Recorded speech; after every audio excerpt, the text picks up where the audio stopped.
নগর জীবনের ব্যস্ততা ছাপিয়েও প্রকৃতি তার আপন ছন্দে বিকশিত হয়। গ্রীষ্মের তীব্র দাবদাহে জনজীবন যখন অতিষ্ঠ, তখন উজ্জ্বল কনকচূড়া তার সোনালি আভা ছড়িয়ে শহরের লাবণ্যের পরশ বুলিয়ে দেয়। দূর থেকে দেখতে হলুদ মনে হলেও এই ফুল আসলে কমলা ও সোনালির মিশ্রণে তৈরি। কনকচূড়ার বৈজ্ঞানিক নাম পেল্টোফোরাম টেরোকার্পাম। এটি লেগুমিনোসি গোত্রের ফ্যাবিসিয়ে পরিবারের অন্তর্ভুক্ত একটি পর্ণমোচী গাছ।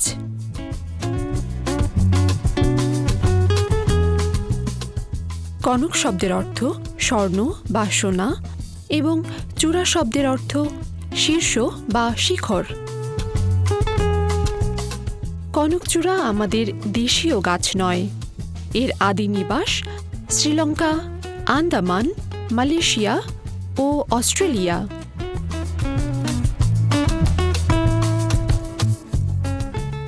উজ্জ্বল সোনালী ফুলের এই গাছটির কনকচূড়া নামকরণ করেছেন বরেণ্য নিসর্গী অধ্যাপক দ্বিজেন শর্মা। কনকচূড়া প্রায় ২০ মিটার পর্যন্ত উঁচু হতে পারে।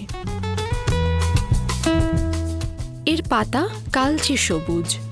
গাছটির কাণ্ড খাড়া, মসৃণ এবং ধূসর বর্ণের হয়। কৃষ্ণচূড়ার মতো শাখাগুলো ছড়ানো না হয়ে ঊর্ধ্বমুখী হওয়ায় গাছটি খানিকটা উঁচু দেখায়।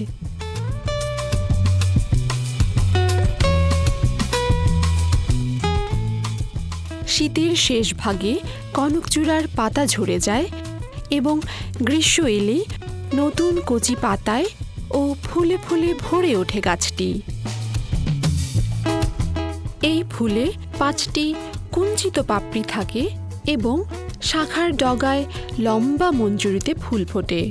এই ফুল মৃদু সুগন্ধিযুক্ত। ফুলের সুগন্ধ দুর্বাহী হওয়ায় গাছের শাখায় সবসময় মৌমাছিরা ভিড় করে। কনকচূড়ার পাতা লম্বায় প্রায় ৩০ থেকে ৫০ সেন্টিমিটার এবং চওড়ায় প্রায় ২০ থেকে ৩০ সেন্টিমিটার পর্যন্ত হয়। ফুল ঝরে গেলে গাছে গুচ্ছ গুচ্ছ সিমের মতো দেখতে ফল হয়। এই ফলের রং তামাটে, তবে কৃষ্ণচূড়ার ফলের মতো বিশাল আকৃতির না হলেও প্রায় ২ থেকে ৬ সেন্টিমিটার পর্যন্ত লম্বা হয়ে থাকে।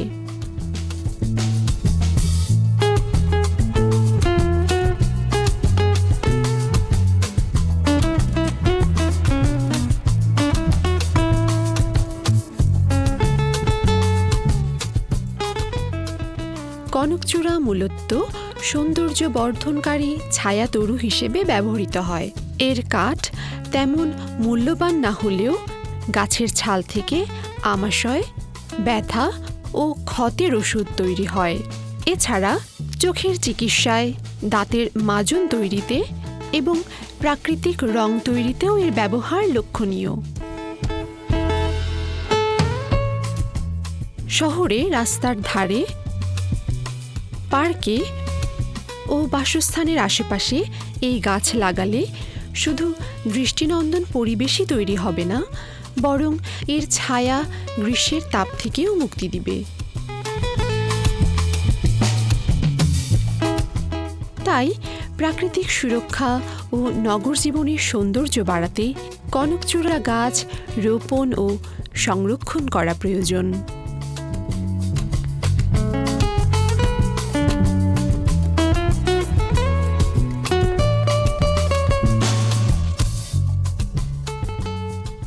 দর্শক, আমাদের ভিডিওটি যদি আপনাদের ভালো লেগে থাকে তাহলে আমাদের চ্যানেলটি সাবস্ক্রাইব করুন এবং লাইক, কমেন্ট, শেয়ার করে প্রকৃতি কথার সাথেই থাকুন।